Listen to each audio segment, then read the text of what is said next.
And the support crew and the footy club for backing us in to do what we did in the end and contend for a grand final, contend for a premiership. There's a hell of a lot to learn for us from this. We came up today against an amazing football team. It was a joy to watch the way they played, to be honest with you. If you're a football purist and just a neutral observer today, or even a Carlton supporter, you would have watched the Adelaide Crows play today and gone, bloody hell, this is a serious footy team. And sometimes you get beaten by really good footy teams.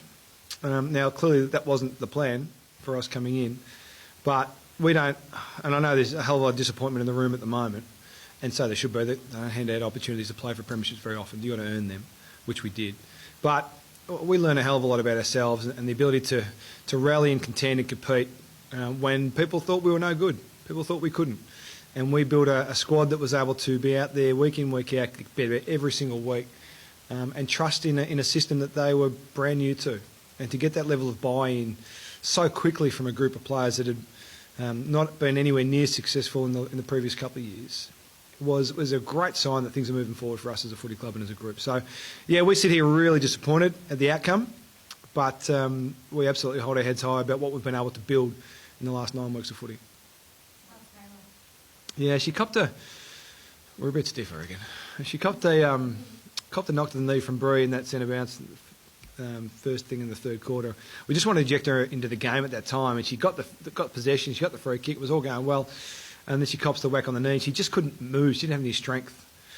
So we got her back out there at one stage, but she was moving like me, and that's a bad thing. That's a real bad thing for her. So we just decided we had to try and still win the game. We were prepared to play to the very last siren, and Tay wasn't going to really help us do that the way she was. So we just decided to pull the pin midway through early in the last term. Is there any diagnosis? Like, is it bone injuries? No, I don't know. I haven't had the summary chat just yet. It's been a bit happening in the rooms post siren. I haven't had that yet. I think she'll be fine, but it was just an injury that was going to cause havoc for her out there playing the game. To that level anyway, the energy and the speed and the power that the Crows use, we couldn't have anyone out there that was playing half-rate power. That second quarter, obviously the Crows played some sensational football there, but what was sort of the mood in the coach's box? Like, were there pieces you were trying to move, or was just sort of watching in awe of what they were able to do in that moment? We weren't watching in awe of what they were trying to do. We were trying to stop that. No, we were trying to do a few things. They got out the back a few times. That was one thing we knew coming in that was always going to be a danger. It was similar with Freo last week. They play a sort of a similar brand where they get up and roll back with their speed. We had a plan in place to stop that, but if there's no pressure at the source and the ball's coming away from the contest really easily, or with no pressure, their speed is able to get goal-sided pretty quickly, and we just allowed that to happen a bit easily. So it was more about what happened at the source than what happened forward of the ball for the Crows and defensively for us.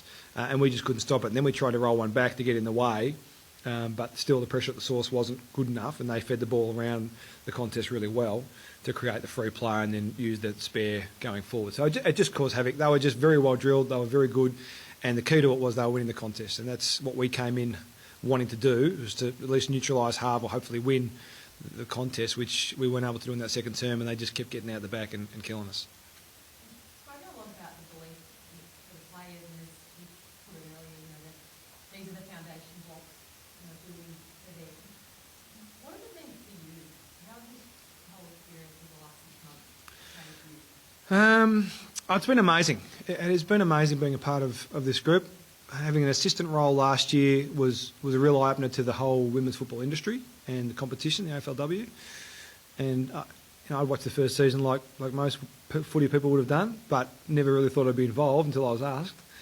And took up that challenge, and then had that year at the Pies, and then I thought this is something I really want to do. So I applied for this job and was fortunate enough to get it. And looking back, it's one of the best things that's happened in my footy career.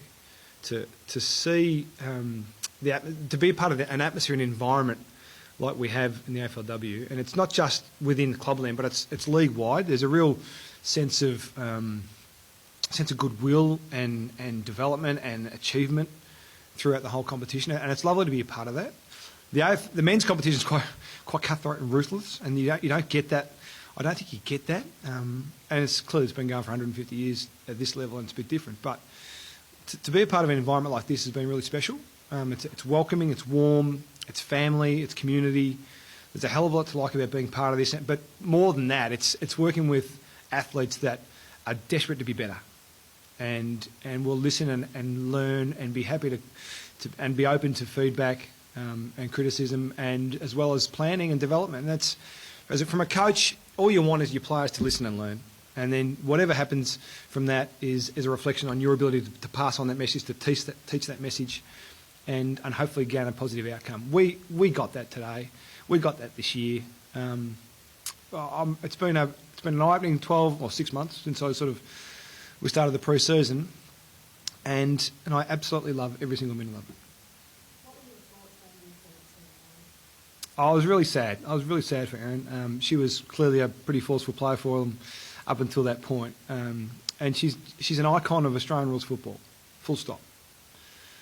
So for that to happen, I was really sad about that she wasn't able to finish the game as she would have liked, as the crowd would have liked. And I'm sure as Doc and the coaching staff would have liked with the Adelaide Crows. So that was, it was a really sad moment, but I think the way the crowd responded when she came back and then when she won the medal, that was a lovely moment for footy, I reckon. She's an iconic player. She's an amazing player. I'm still not sure there's not two or three of them out there at one time. She seems to be everywhere a lot. So I was really sad for that. I hope everything goes well for her. She's able to get back and do what she wants to do and needs to do. But that was a really sad moment for the game, I reckon. Well, I thought 25 would be a good number. I was here last week and I saw the 13.5 or whatever it was, and I thought that's pretty cool. And I thought, grand final, you get a few more. I wasn't expecting another 40, I must admit. And I think I was just talking to one of my assistants about the crowd as the presentation was going on, and I said, what about this crowd? And he said, they didn't open up. They mustn't have opened up the top levels until late because they were locked with 5 minutes to go before the game. And I hadn't paid attention to that. And I thought, bloody hell, they must have been hanging out outside just waiting to get in to be a part of it. It's a very special moment, I think, for the AFLW and for footy in Australia, I reckon. This might be, without putting too fine a point on it, this might be one of the most significant moments in Australian football history.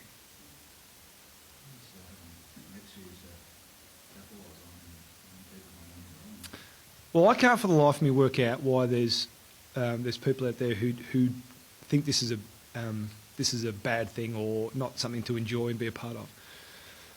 I just can't get my head around that because, and I know I'm biased because I've been involved in it in a long way for many years at a level, but I think Australian rules footy is the greatest game in the world. And there's 53,000 people that agree with me today. So why wouldn't you be excited, celebrate the opportunity for the entire population to have the opportunity to be a part of something like this? I just can't get it. I can't get it through my head. And I know there's not a lot of time. The sporting calendar is quite congested.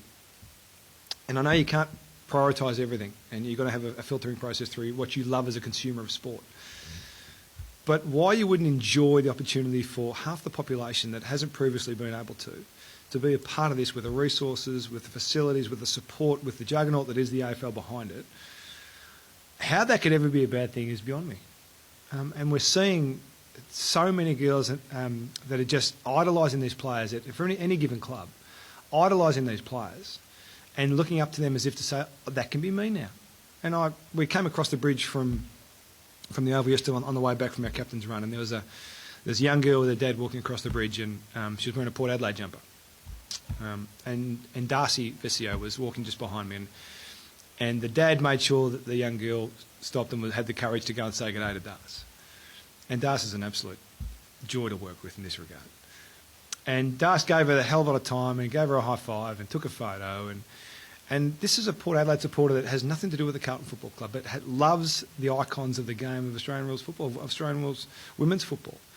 And to see that level of engagement from a girl, she would have been 7, I reckon, maybe 6. It warms your heart, it does. It's so cool. And I just can't for the life of me work out why people don't think that's a good thing.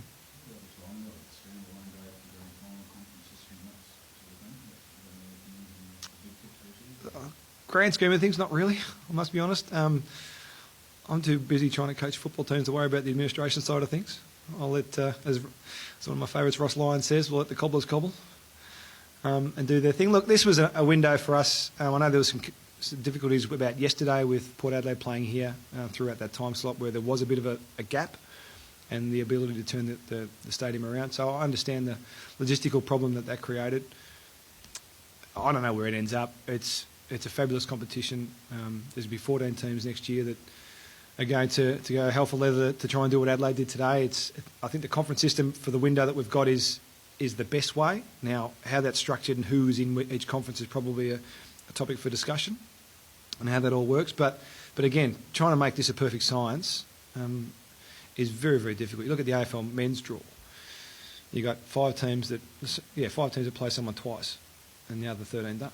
So there's nothing equal about any of this stuff in football because we don't have the windows for the men's or for the women's to make it equal. It doesn't happen. So we can talk all we like about the disparity in the conferences or the AFL men's, the weighted draw, but to fit the time frame we've got in both competitions, that's what you've got to do. So it is what it is a bit. It's a bit boring, but you just compete with what you've got, and you make the best out of what you've got. With 3 new teams in Melbourne next year and 4 overall, how do you go about keeping this squad together next year? That's a challenge. I would like to think that what we've created at the footy club this year is pretty powerful, and that most of the girls, if not all of them, would love to be a part of that going forward. We've been able to turn this thing around pretty quick, and there's an unbelievable energy and a vibe about it that I think every single girl that comes to, young woman that comes to training, some old women too, that come to training every single night, they want to be a part of it. They come with energy and they come with a desire to be better and be a part of the Carlton Footy Club. So I think that's incumbent on us as a management group, as coaches, to make sure that is the environment that they come into. I think we've built that. So, but it doesn't stop a club coming in and saying, how would you like these apples? And someone moving on. That's the reality of the competition. Equalisation from a playing perspective is part of it, and that's what the expansion clubs get access to if they want them. But in the end, the players need to want to leave, and I'm hoping like hell that ours don't.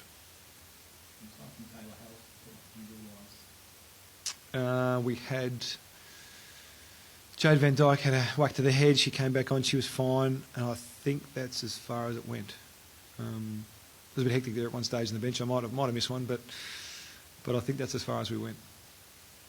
I know you say the conference is best in the time frame you have, but would you ideally like to see this continue? Yeah, we need to be mindful of that to make sure that our athletes are able to last.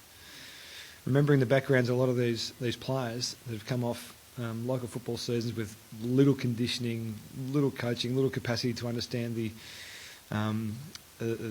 game, let alone what comes with it in terms of scrutiny and coverage and the mental pressures that come with being a part of the AFLW. There's a hell of a lot of that that's new to a lot of people. So, look, perfect world, the answer is yes. You'd love to have a 13-game season and play everyone once. But is that you're not playing everyone home and away, so does it become 26? And like I say, these are the questions that the men's competition face every single year. Perfect scenario is you'd love to play everyone once, but we need to be careful, I think, that our athletes are coming from that far back, from a condition perspective, both physically and mentally, that we don't do it to the detriment of the athletes. They're the ones that are putting on the show. They're the ones that are making this what it is. So we don't want to cook the golden goose too early on this one. All good? Thanks, guys.